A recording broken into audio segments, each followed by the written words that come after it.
오늘 말씀의 제목은 교회 세우기 6번째 시간으로 내부 분열을 막는 리더십입니다. 오늘 본문의 말씀은 느헤미야서 5장 14절부터 19절까지 말씀입니다.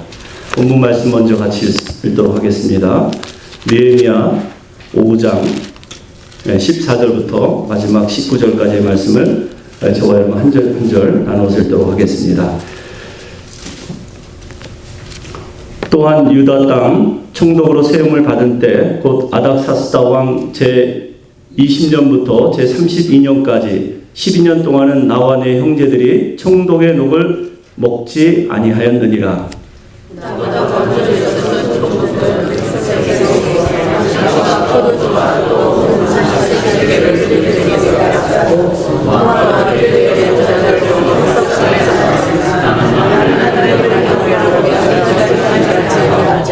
도리어 이 성벽 공사에 힘을 다하며 땅을 사지 아니하였고 내 모든 종자들도 모여서 일을 하였으며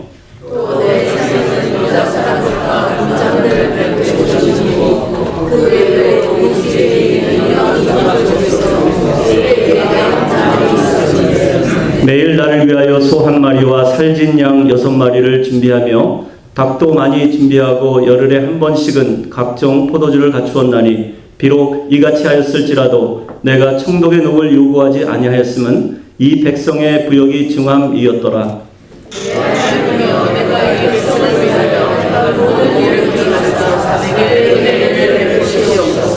아멘. 역사상 가장 번창하고 강성했던 제국 하나를 뽑으라면 로마 제국일 것입니다. 물론 영토 확장의 면으로 봤을 때는 몽골의 징기스칸을 따라갈 그런 사람은 없겠죠.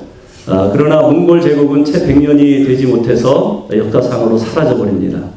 근데 로마 제국은 1000년이 넘는 유구한 역사를 자랑할 뿐만 아니라 동로마 같은 경우는 거의 2000년 가까이 존속을 해요. 그런데 이 로마의 흥망성쇠를 연구하는 수많은 학자들 중에 18세기에 이 에드워드 기본이라는 이 역사학자가 쓴 책 로마의 쇠망사, 여기에 보면 로마가 하루아침에 망한 것은 우연이 아니다. 그 로마가 망한 이유를 딱 한 가지로 단언을 합니다. 그게 뭐냐면 내부의 분열이었다라는 것이죠. 물론 계속해서 외세 침입이 있었습니다. 북쪽에서 바이킹들이 밀고 내려오고 계속해서 외부의 그 침략과 위협을 받는데도 불구하고 스스로 자멸해버린 거예요. 내부의 분열 때문에. 그러면서 그는 이 세 가지 이 내부의 분열 원인을 분석을 했는데요. 첫 번째는 이기심입니다. 로마 제국은 1대 황제 아우구스투스 황제 때부터 8대 황제 마르쿠스 아울렐리아스까지 전례 없는 그러한 부흥을 맛보게 되죠. 흔히 우리가 이야기하는 팍스 로마나 시대가 약 250년 동안 진행이 되면서 한마디로 먹고 살기 좋은 시대가 되었어요. 외세 침략도 없고 태평성대를 누리는 그러한 상황 가운데서 이 사회적 병폐로 나타난 것이 뭐냐면 극단적인 이기주의였다는 것이죠. 나라에 대한 충성 없습니다. 이제 더 이상 누구에게도 순종하지 않아요. 자신의 배를 채우고 자신의 욕심과 또 쾌락과 정욕을 위해서 사는 로마 시민들, 그들에게 조국을 위해서 싸우고 충성을 다하는 말은 더 이상 들리지 않습니다. 이기심을 가진 사람의 특징을 한마디로 얘기하자면 내로남불. 무슨 뜻이죠? 내가 하면 내로, 로맨스. 남이 하면 불륜. 매사가 자기 중심이에요. 내 생각, 내 경험, 또 내 주장, 내 계획. 그 내가 한 것은 다 옳고 남이 한 것은 다 틀렸다라는 그런 사고방식입니다. 그래서 남의 입장, 남의 생각, 느낌 고려하지 않습니다. 또 남이 당한 그 고통의 현장을 피하거나 혹은 왜곡시켜요. 오히려 남의 고통을 즐깁니다. 불행을 기뻐해요. 두 번째 문제는 세금 문제였습니다. 로마 정부는 로마 시민의 그 복지를 명분으로 막대한 세금을 징수합니다. 그래서 그 세금으로 거둔 것으로 공짜로 콜레시움, 원형 경기장을 만들어서 경기장에서 잔인하고 아주 난폭하게 서로 사람을 죽이고 죽는 모습을 보고 그것을 즐겼어요. 뿐만 아니라 공짜로 목욕탕도 만들어주고 사우나탕도 만들어줘서 온갖 종류의 아주 성적으로 타락하고 부패한 그러한 로마의 모습을 우리가 역사를 통해서 잘 알고 있죠. 세 번째는 교회의 타락이었습니다. 이게 가장 큰 문제였었어요. 이 네로 황제 때부터 교회가 본격적으로 탄압을 받기 시작하는데 기독교가 로마의 국교로 공인되고 국교로 정해진 때는 AD 313년 콘스탄틴 대제가 기독교를 국교로 할 때까지 약 250년 동안은 교회 다니면 핍박받았어요. 예수 믿는다면 감옥에 가두고, 그래도 예수 믿는다면 경기장에 맹수의 밥이 되게 하거나 아니면 화형대에 이슬로 사라지게 했어요. 그러니까 엄청난 이런 박해 때에 교회가 예수를 믿기 위해서 결단한 것은 뭐냐면 바로 카타콤이었습니다. 로마에 가면 지금도 카타콤이 남아있는데 유적지로 이 땅에서 살 수가 없으니까 땅을 파고 지하로 들어간 거예요. 250년 동안 예수를 믿기 위해서, 그 믿음을 지키기 위해서 그렇게 교회는 숨어 지냈지만 그때 교회는 건강했어요. 그때 초대교회는 세상의 빛과 같이 어두운 세상을 밝히는 역할을 했습니다. 그때 교회는 세상의 소금과 같이 부패하고 타락한 세상을 정화하는 그런 선한 영향력을 끼쳤던 그런 교회가 초대 교회였습니다. 그런데 이 기독교가 공인되고 나서 이제는 예수를 믿지 않으면 잡아가두고 예수를 끝까지 믿지 않는다고 하면은 죽이는 그런 시대가 도래하니까 기독교가 그때부터 타락하기 시작한 것이죠. 성직자들이 그때부터 권력의 중심에 서서 왕을 바꾸고 그리고 엉뚱한 교리를 내세워서 국민들의 그 고열을 빨아먹는 그러한 어처구니없는 짓을 중세교회가 저지르게 됩니다. 여러분, 비슷한 현상이 우리 고려 말 우리의 역사에도 있지 않았습니까? 고려라는 나라는 불교를 국교로 정하고 불교의 정신과 가르침으로 나라의 근간을 삼았어요. 그리고 불교가 융성했던 시기가 고려시대였습니다. 그러나 고려가 스님들을 중심으로 그들에게 특권을 주고 영향력을 행사하기 시작하니까 나라의 정치, 경제, 사회 모든 면에서 영향력을 행사하면서 이제 고려가 멸망의 길을 걷기 시작한 것이죠. 그래서 조선의 태조 이성계가 불교가 아닌 유교를 나라의 국교로 삼고 이제 도심에 있던 모든 사찰들을 다 불태워버리고 그리고 중들은 다 산으로 도망치셔서 이제 깊은 산으로 쫓아내지 않았습니까? 여러분, 우리는 역사를 통해서 교훈을 얻을 수 있어야 합니다. 과거의 역사를 통해서 교훈을 얻어야지 우리가 현실을 직시하게 되고 미래를 향해서 나아갈 수 있기 때문에 그렇죠. 지난 시간에 우리는 느헤미야가 성벽 중수를 계속해서 진행시키는 것을 살펴보았습니다. 외부의 세력에 방해가 있었어요. 공격이 있었습니다. 산발락과 도비아를 중심으로 해서 그렇게 성벽 중수를 하지 못하도록 방해하고 공격하는데도 불구하고 느헤미야는 기도하면서 철저하게 대비하면서 응수했습니다. 한 손에는 무기를 또 한 손에는 연장을 들고 옷도 벗지 않은 채로 잠을 자고 물길로 갈 때도 옷에 무기를 놓지 않았다. 그렇게 성경은 기록하고 있어요. 그렇게 열심히 일하면서 또 파수꾼을 세워가면서 그렇게 성벽 공사를 진행했는데 하나님 은혜로 성벽이 절반이나 진행되었음을 우리가 보게 되었어요. 그런데 오늘 5장에 보면은 느헤미야가 이제 외부의 공격보다 더 큰 문제에 봉착을 하게 되는데 그것은 내부의 분열이었습니다. 내부의 분열이 이 성벽 재건이라는 시대적인 사명을 감당하는데 지금 큰 문제로 다가오고 또 공동체를 지금 분열시키는 그런 위험에 빠뜨리고 있는 것이죠.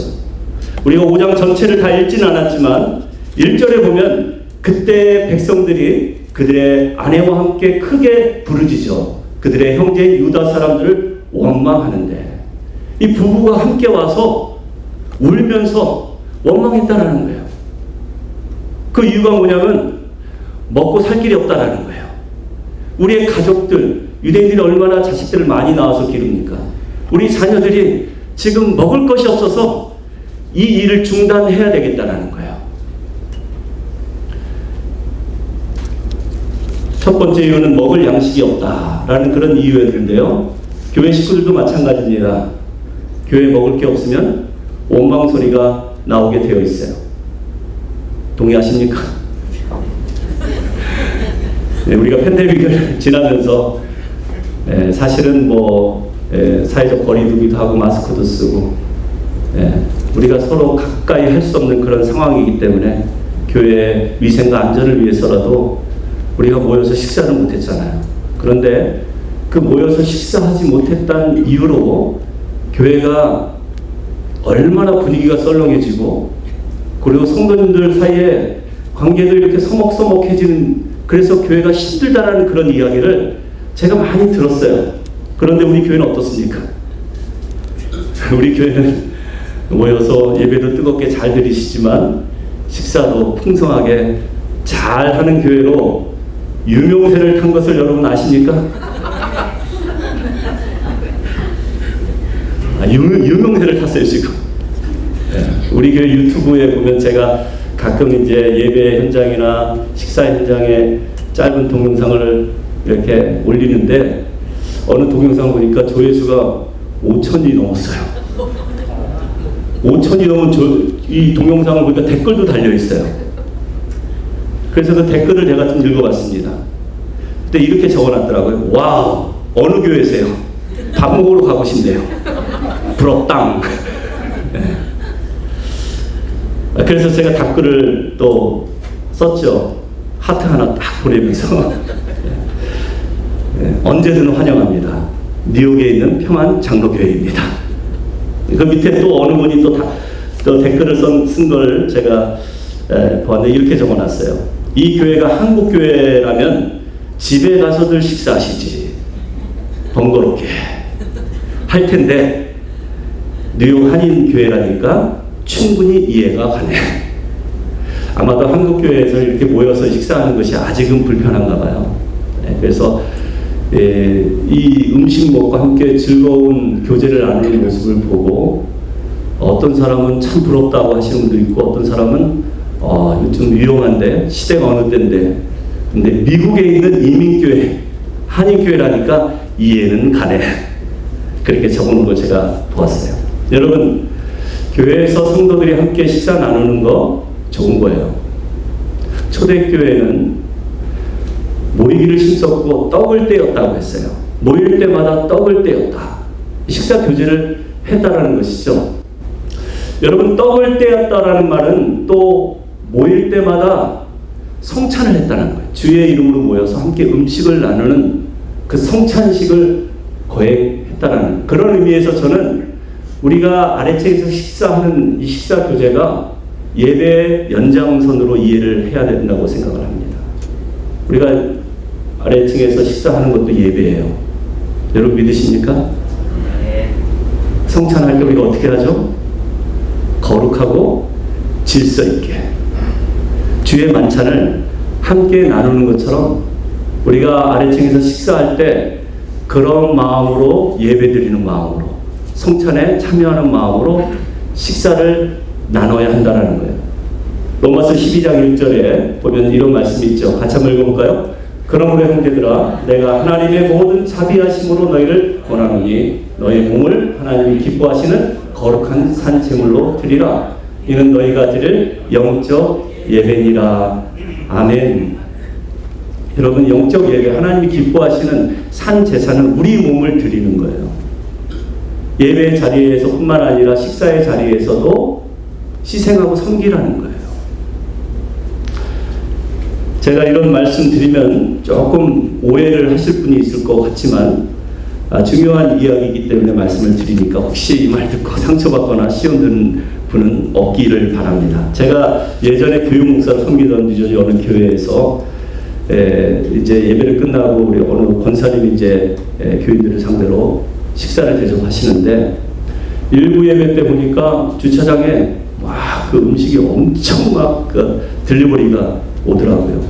그래서 야, 오늘은 세신자도 많고 그래서 오늘은 아주 식탁이 풍성하겠구나 라고 생각했는데 예배 끝나고 밑에 내려가 보니까 식탁이 썰렁한 거예요. 메뉴도 비고 또 음식이 절반 가까이 빈 거예요. 식탁에 먹을 게 별로 없습니다. 나중에 알고 보니까 그 권사님이, 대접하신다는 그 권사님이 먼저 당신의 집에 가져갈 음식을 챙겨놓고 그리고 친한 교우들에게 또 봉투 하나씩 다 나눠주고 먼저 음식을 다 챙기게 해서 다 이미 자동차 트렁크 안에 음식이 다 들어가 있는 거예요. 저는 이러한 모습을 보면서 제가 좀 굉장히 충격을 받았어요. 그런데 그게 일상이래요. 교회에 흔히 있는 일이래요. 우리 교회는 그렇지 않지만. 여러분, 교회는 어떤 공동체입니까? 교회는 에클레시아, 모이는 공동체예요. 주님의 이름으로 모여서 함께 예배드리는 공동체예요. 우리가 주님을 예배하고 기도하고 찬송하면서 말씀을 들으면서 우리가 예배하는 것도 교회지만 교회에 또 다른 면이 있는데 그것은 코이노니아입니다. 코이노니아는 섬김의 공동체, 나눔의 공동체야. 주의 이름으로 함께 모인 자들이 모이기를 힘쓰고 기도하고 예배드릴 뿐만 아니라 떡을 떼는 거예요. 떡을 뗄 때 희생하면서 봉사하면서 섬기면서 그렇게 떡을 떼야지 그것이 하나님이 기뻐하시는 예배의 모습이라는 것입니다. 저는 우리 평안교회가 모이기를 힘쓰는 에클레시아, 모이는 공동체뿐만 아니라 서로 섬기고 또 서로를 위해서 희생하고 봉사할 수 있는 그러한 나눔의 공동체, 디아코니아가 되기를 축복합니다. 코이노니아가 되기를 축복합니다. 여러분, 두 번째 이 내부의 분열을 일으키는 요인은 무엇이냐면요, 세금 문제였어요. 오늘 본문의 4절 닳진 않았지만 4절에 보면 어떤 사람 말하기를 우리는 밭과 포도원으로 돈을 빚내서 왕에게 세금을 바쳤도다. 여러분, 당시 지배 제국은 페르시아고 그리고 피지배국은 이스라엘이잖아요. 이 페르시아 정부가 지금 과도한 세금을 거뒀는데 지금 먹을 것이 없어서 굶어 죽는 판에 이 부과한 세금이 너무 크니까 어떻게 해요? 집을 전당 잡히고 또 밭도 전당 잡히고 과선도 전당 잡히고 다 전당을 잡혀버린 거예요. 그것도 모자라서 나라에 낼 세금이 없으니까 어떻게 해요? 자녀를 노예로 팔아야 하는 그러한 상황까지 내몰리게 된 것입니다. 이러한 상황에서 여러분, 성전을 재건하는 일이 가능하겠어요? 금강산도 식후경이라고 하는데 지금 먹고 살 길이 막막한데 세금까지 내야 하는 그런 상황 가운데서 어떻게 하나님의 일, 주의 일을 감당할 수 있겠습니까? 그래서 여러분, 우리가 주님의 일을 하려고 할 때 항상 찾아오는 것이 뭐냐면 후회예요. 낙심입니다. 사탄 마귀는 이 후회나 낙심을 가장 잘 활용하고 그리고 가장 잘 써먹고 있습니다. 자꾸 우리로 하여금 후회하게 만들고 낙심하게 만들도록 우리 귀에 속삭여요. 내가 주일 성수한답시고 주일날 무리하게 가게 문만 닫지 않았다면 우리 가정 경제가 좀 나아졌을 텐데, 이런 마음, 우리의 마음과 생각에 주입시킵니다.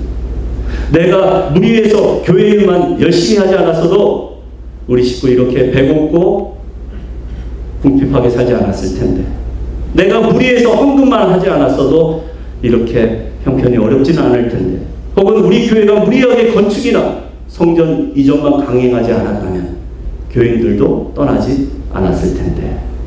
정말 그렇습니까, 여러분? 우리가 무리해서 했던 모든 선한 일들, 하나님께서 하라고 해서 순종해서 했던 일들이 그렇게 후회가 되고 낙심이 되는 그런 말들처럼 여러분 들리십니까? 저는 그렇게 생각하지 않아요. 왜 하나님께서 우리에게 무리하게 일을 시키실까요? 왜 하나님께서 우리에게 충성을 요구하시고 순종을 요구하실까요? 일주일에 한 번만 교회 와도 되는데 두 번, 세 번, 아니 매일 교회 가고 싶은 마음, 왜 하나님이 그런 마음을 주실까요? 교회 나가 주는 것만 해도 감사해야지 왜 하나님은 교회 가서 헌금도 하고 봉사도 하라고 하는 그런 마음을 우리에게 주실까요? 도대체 교회 건축은 왜 필요하고 왜 교회가 더 크고 넓은 장소로 이전해야 할까요? 왜일까요? 우리 때문이에요. 저와 여러분의 가정 복 주시려고. 여러분 믿으십니까? 여러분, 우리가 복의 통로로 정말 블레싱 자체로 축복받기 위해서는요, 우리 생각이 넓어져야 돼요. 우리 마음이 넓어져서 모든 사람을 다 수용할 수 있고 모든 사람을 다 받아들일 수 있을 때, 그때 하나님께서 우리의 삶의 지경을 더 넓혀주시고 우리 교회의 지경을 더 넓혀주실 줄로 믿습니다. 그래서 하나님은 우리에게 때로는 무리하게 우리가 생각될 정도로 요구하는 게 있어요. 여러분, 우리의 마음과 생각이 넓혀져서 하나님 쓰시기에 합당한 그릇이 되는 것 쉬운 일이 아니에요. 왜냐하면 원래 우리 태생이, 우리 본성이 속 좁은 인간이거든요. 자기밖에 몰라요. 내 가족, 내 가게, 내 교회밖에 모르는 이기적인 존재이기 때문에 하나님 지금 저와 여러분 삶 가운데 찾아오셔서 우리의 마음문을 두드리시고 마음문을 열어서 생각을 넓혀주시고 또 마음을 넓혀주셔서 모든 사람들을 다 품에 안고 기도할 수 있도록, 그 모든 사람을 다 수용하고 그 사람을 세워줄 수 있도록, 그래서 하나님이 쓰실 만한 하나님의 일꾼 삼아주시기 위해서 그렇게 무리한 요구를 하심을 기억할 수 있기를 바랍니다. 그래서 여러분, 모든 사람 다 수용하려면 우리가 마음이 바다와 같아야 돼요. 바다, 하회와 같은 하나님의 마음을 본받을 수 있기를 바랍니다. 여러분, 바다는 모든 것들을 다 수용하잖아요. 모든 생명체를 수용할 뿐만 아니라 때로는 오물 쓰레기까지 받아주잖아요. 그럼에도 불구하고 바다는 오염되지 않습니다. 썩지 않아요. 그러나 웅덩이는 어떻습니까? 웅덩이는 고인물이에요. 썩은 물이에요. 생명체가 와서도 살 수 없는 그러한 조건을 가지고 있어요. 누구도 들어오지 않습니다, 웅덩이에. 저는 저와 여러분의 마음이 또 우리 교회가 바다다워져야 한다고 생각합니다. 모든 사람들을 다 품을 수 있는 교회, 까칠한 사람, 모난 사람 다 품어줄 수 있는 교회, 그래서 모든 종류의 생명체가 서식할 수 있는 바다처럼 교회는 모든 사람들이 와서 그 모든 사람들, 죄인들이 변화되고 또 방탕한 사람들이 진리 대신 예수님을 만나고 그렇게 거듭나는, 새로운 피조물로 거듭나는, 그리고 더 나아가서 우리의 인품과 성격이 하나님의 아들 우리 예수 그리스도를 닮아갈 수 있는 그러한 저와 여러분, 그래서 우리의 사역의 지경을 땅끝까지 넓혀갈 수 있는 우리 교회가 되기를 축복합니다. 오늘 본문의 느헤미야는 이 내부의 분열 문제 때문에 크게 분노했지만 그는 내색하지 않고 대신 깊이 생각했어요. 깊이 생각했다는 것은 그가 또 하나님 앞에 기도했다라는 거예요. 여러분, 사안이 급하면 급할수록, 문제가 심각하면 심각할수록 여러분 깊이 생각할 수 있기를 바랍니다. 깊이 생각하고 주님 앞에 무릎 꿇고 주님의 도우심을 구할 수 있기를 바랍니다. 여러분, 오늘 본문의 이 내부의 분열 문제 때문에 지금 느헤미야가 하나님 앞에 깊이 생각하고 기도했을 때 하나님께서 지도해 주셨어요. 이 일을 어떻게 해결할지. 여러분, 우리 가족이나 또 교회라는 공동체 내부에 문제가 생겼을 때, 분열이 생겼을 때 사람의 힘으로 풀 수가 없습니다. 그거 인정하셔야 돼요. 여러분이 부모라고, 아버지라고, 엄마라고 가정 문제 회복시킬 수 없어요. 열길 물속은 몰라도, 뭐죠? 알아도 한길 사람 속은 모른다고. 여러분, 우리 사람 마음 몰라요. 그래서 우리가 기도하면 하나님께서 그 사람 속을 훤히 들여다볼 수 있도록 우리에게 지각을 주시고 지혜를 주실 줄로 믿습니다. 기도하면 하나님께서 그 마음을 열어주세요. 기도하면 하나님께서 그 사람의 생각을 넓혀주셔서 화해하게 하고 회복시켜 주시고, 그리고 놀라운 하나님의 축복을 누릴 수 있는 가정으로 삼아주실 줄로 믿습니다. 기도하면서 지금 느헤미야가 뭐라고 얘기하냐면, 지금 백성들은 먹을 게 없고 나라에 세금을 내지 못해서 밭과 포도원, 집까지 다 전당 잡히고 그것도 모자라서 자녀들까지 지금 노예로 팔아야 되는 상황인데 너희들 소행을 보니까 옳지 못하도다. 책망하고 있어요. 꾸중하고 있습니다. 그래서 이 문제를 해결할 수 있는 방안을 내놓는데, 그것은 뭐냐면 저당 잡힌 것들 다 돌려주라는 거예요. 그리고 또 하나는 이자놀이 하지 말라는 거예요. 살 길이 막막한 가난한 사람들의 유일한 삶의 수단인 밭과 논, 과수원 다 돌려주고, 이제는 너희가 착복한 이자 받지 말고, 그리고 그들도 숨통을 틀 수 있도록 살 길을 열어주라는 거예요. 그런데 놀라운 것은 이 파격적인 느헤미야의 제안에 이 귀족들과 민장들, 이 고위 관리들이 다 순종을 합니다. 어떻게 순종할 수 있을까요? 당장의 수입이 줄었는데, 이잣돈 받아가면서 좀 더 여유있게 생활해서 좋았는데, 그들의 집이나 밭, 포도원을 전당 잡으면 나중에 갚지 못하면 어떻게 돼요? 이 부동산 값이 뛰면은 내가 떼돈 벌 수 있는데, 그런 좋은 기회가 있는데 그들은 느헤미야의 말에 순종을 해요. 다 돌려줍니다. 이자 받지 않아요. 여러분, 그래서 여러분, 순종이 쉬운 게 아니에요. 우리가 기도하면서 주님 순종하겠습니다 말은 하지만 사실 순종을 하려면 희생이 필요합니다. 손해보는 일이 따라와요. 그래서 순종은 부자연스러운 거고 불편한 거고 하기 싫은 일이에요.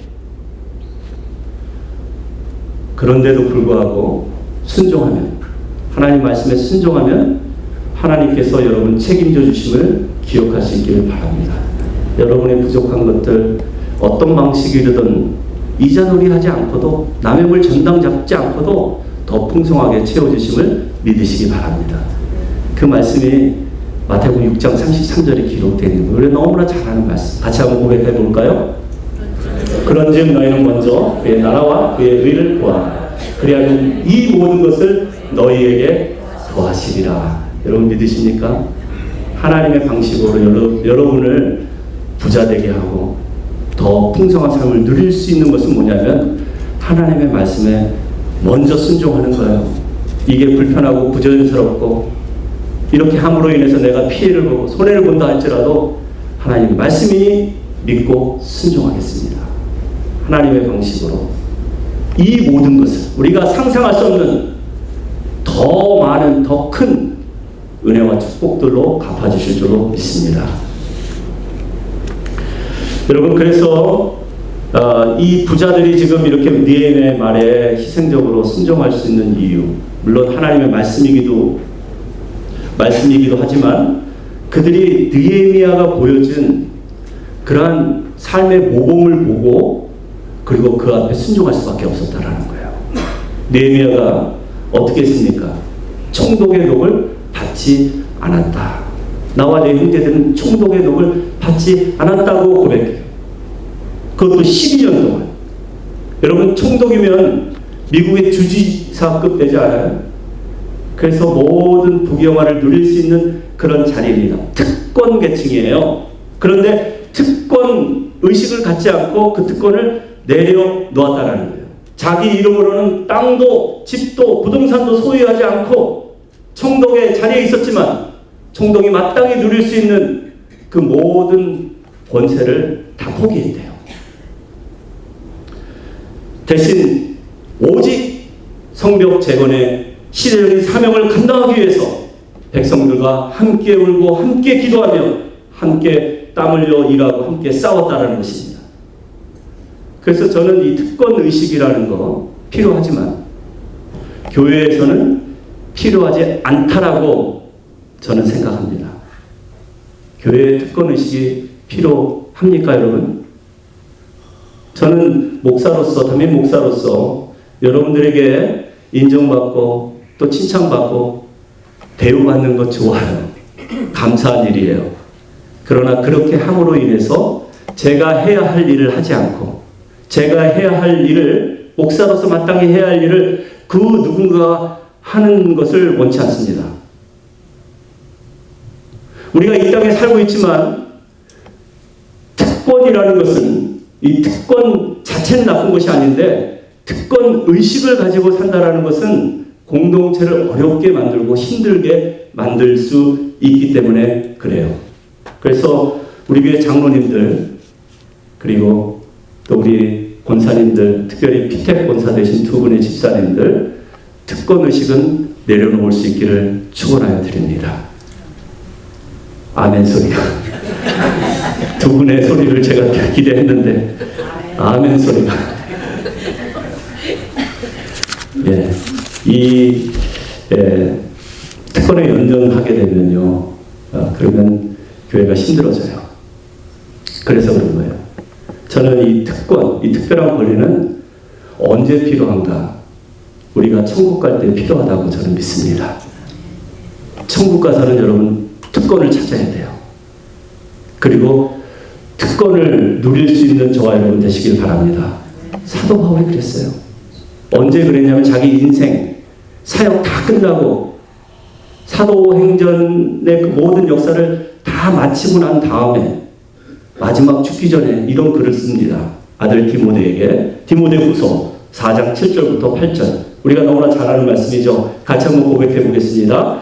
나는 선한 싸움을 싸우고 나의 달려갈 길을 마치고 믿음을 지켰으니 이제 후로는 나를 위하여 의의 면류관이 예비되었으므로 주 곧 의로우신 재판장이 그날에 내게 주실 것이며 내게만 아니라 주의 나타나심을 사모하는 모든 자에게 도니라. 아멘.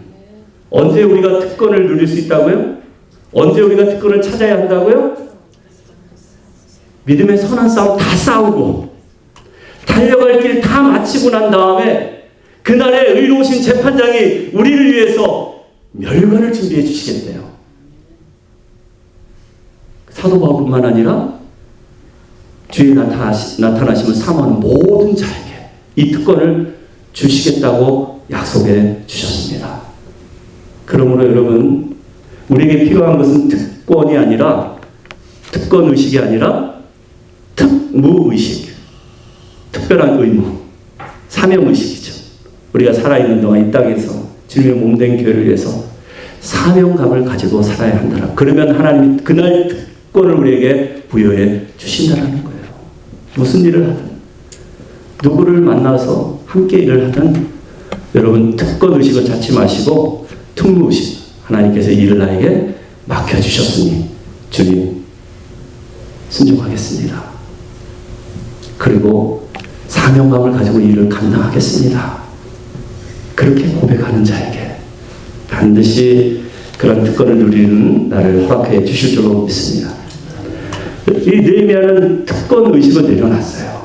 자기가 누릴 수 있는 모든 부귀영화 다 내려놨어요. 그런데도 불구하고 오늘 본문의 17절, 18절에 보니까 아주 상다리가 휘어지도록 차려먹습니다. 귀인들, 부자들, 또 고위 관리들 다 초대해서 150명이나 되는 사람들이랑 함께 먹을 뿐만 아니라 또 주위에 있는 모든 이방인들까지 불러다가 함께 풍성한 식탁을 나누는 그런 모습이 보이죠. 그리고 18절에 계속해서 보시면 식탁도 굉장히 풍성해요. 매일 나를 위하여 소 한 마리와 살진 양 6마리를 준비하며 닭도 많이 준비하고 열흘에 한 번씩은 각종 포도주를 갖췄다. 어떻게 이런 일이 가능할까요? 여러분, 공급을 받지 못해요. 활동비도 안 나와요. 다 내려놨기 때문에. 그런데 어떻게 매일 이렇게 풍성한 음식을 다양한 사람들과 함께 나눌 수 있을까요? 그 답은 마지막 19절에 있다고 생각합니다. 19절 말씀 우리 같이 한번 고백합니다. 내 하나님이여, 내가 이 백성을 위하여 행한 모든 일을 기억하사 내게 은혜를 베풀어 주옵소서. 정답은 역시 기도입니다. 특권 의식을 가지지 않고 백성들과 함께 울고 또 함께 열심히 일하며 기도하며 이 성벽 재건에 힘썼는데 내가 한 모든 일을 하나님 기억하여 주옵소서. 오직 주님의 나라와 의를 위해서 수고한 나의 모든 행실을 꼭 기억해 주십시오. 그리고 그런 나에게 은혜를 베풀어 주옵소서. 여러분, 이런 고백이 저와 여러분의 고백이 되기를 축원해 드립니다. 저는 이 장면을 묵상하면서 지금 이 모습이 우리 교회 모습이 아닌가 하는 생각을 해봐요. 유대인들과 민장들, 고위관리들 150명 이상 그렇게 모이진 않지만 지금 우리 교회 예배 자리, 친교회 자리를 한번 보십시오. 다양한 사람들이 모이고 있습니다. 우리의 언어가 다르고 문화가 다른 고려인 3세, 4세 이민자들이 우리 교회로 몰려오고 있어요. 이게 우연입니까? 우연한 현상 아닙니다. 기도의 결과라고 믿습니다. 우리 권사님 오늘 기도해 주신 것처럼 우리가 기도하면 필요한 일꾼 보내주세요. 우리가 섬기고 또 양육하고 훈련시킬 어린 자녀들도 보내주십니다. 기도하면 하나님께서 우리에게 은혜를 베풀어 주심을 꼭 기억하시기를 바랍니다. 우리가 기도하면 더 많은 사람들, 더 다양한 사람들 불러주시고 더 풍성하게 우리가 마음껏 주 안에서 교제를 나누고 사랑을 나눌 수 있도록 은혜 베풀어 주심을 기억할 수 있기를 바랍니다. 그 은혜 없이는 가능한 일이 하나도 없는 거예요. 하나님이 우리에게 은혜를 베풀어 주셔야 합니다. 오늘도 사탄 마귀는 우는 사자와 같이 믿는 자를 향해 덤벼들고 있어요. 외부적으로 공격하고 내부적으로 하나 되지 못하도록 분열하도록 방해하고 있습니다. 그런데 외부의 공격보다 무서운 건 내부의 분열이에요. 하나 되어야 합니다. 우리가 주 안에서 하나 되어야지 이 시대적인 사명, 무너진 성벽을 다시 건축하여 하나님 보시기에 아름다운 성전, 하나님 보시기에 너무나 훌륭한 공동체로 세워질 줄로 믿습니다. 그래서 사도 바울은 그러한 교회를 위해서 이렇게 우리에게 권면해요. 에베소서 4장 1절부터 3절까지의 말씀입니다. 같이 한번 읽습니다. 그러므로 주 안에서 갇힌 내가 너희를 권하노니 너희가 부르심을 받은 일에 합당하게 행하여. 부르심에 합당하게 행한다라는 것은 뭐예요? 사명의식을 가지고 살아가는 거예요. 특권의식 따지지 말고. 그리고 2절에 보면 모든 겸손과 온유로 하고 오래 참음으로 사랑 가운데 서로 용납하고. 겸손하고 온유한 사람이 되라는 것입니다. 남을 나보다 낮게 여기는 마음으로. 자기 이기심에 사로잡힌 사람이 아닌 이타심을 가지고 남을 돌볼 수 있는 사람이 되라는 거예요. 마지막 세 번째로 보면 평안에 매는 줄로 성령이 하나 되게 하신 것을 힘써 지키라. 여러분, 우리가 하나 되어야 한다고 구호를 외치고 하나 될 줄 믿습니다, 하나 되게 해 주십시오 기도하는 것이 바른 기도입니까? 아니에요. 성경적이지 않습니다. 이미 하나 되게 하셨어요. 우리가 할 일은 뭐예요? 성령께서 이미 우리를 하나 되게 하신 것을 힘써 지키기만 하면 돼요. 여러분 하나 된 교회 힘써 지킬 수 있기를 축원하여 드립니다. 억지로 하나 되자고 얘기하지 마세요. 하나 된 교회, 하나님 내가 힘써 지키는 교인이 되길 원합니다. 여러분 건강한 교회를 세우는 일은 오직 기도를 통해서 하나님의 은혜로만 됩니다. 하나님 은혜 없이는 우리는 외부의 공격뿐만 아니라 내부의 분열을 막을 길이 없어요. 그만큼 우리는 연약한 사람이기 때문에 그래요. 그래서 우리는 오늘도 은혜를 노래하는 것입니다. 제가 유튜브 그 채널을 보면서 그 은혜 이제 우리가 부를 찬양인데요. 그 은혜 아니면 이 찬양을 듣는데 거기에 댓글을 하나 단 분을 글을 소개하고 싶습니다. 헨리라는 아이디를 가진 미자립교회 목사님이에요. 미자립교회 목사님이 쓴 이 댓글을 제가 읽으면서 마음에 큰 울림이 있었어요. 그분은 대장암 3기 진단을 받고 수술도 하고 항암 치료도 받고 있는데 결과가 별로 좋지 않습니다. 암이 계속 커져가고 있어요. 그래서 집에서 가려갔다가 다시 병원에 입원해서 병원의 복도를 힘없이 걷고 있는데 은혜 아니면 이 찬양을 들으면서 그분이 오열하면서 눈물 콧물 다 쏟았대요. 가사가 진짜 그분에게 주신 말씀인데요. 은혜 아니면 나 서지 못하리. 십자가의 그 사람. 능력 아니면 나 서지 못하네. 여러분, 은혜 아니면 이 자리에 서 있을 분 아무도 없다고 단언합니다. 하나님의 은혜, 그 은혜를 풍성하게 누리실 수 있는 저와 여러분 되시길 바랍니다. 우리의 상황이 어떠하든지 아프고 병들고 힘들고 쓰러져 넘어진다 할지라도 그 하나님의 은혜 하나만 붙들 수 있는, 그래서 승리하는 하나님의 예비하신 그 축복의 통로로 여러분의 사역과 삶의 지경을 더욱더 넓혀가시는 저와 여러분 우리 모두가 되시기를 주님의 이름으로 축원하여 드립니다.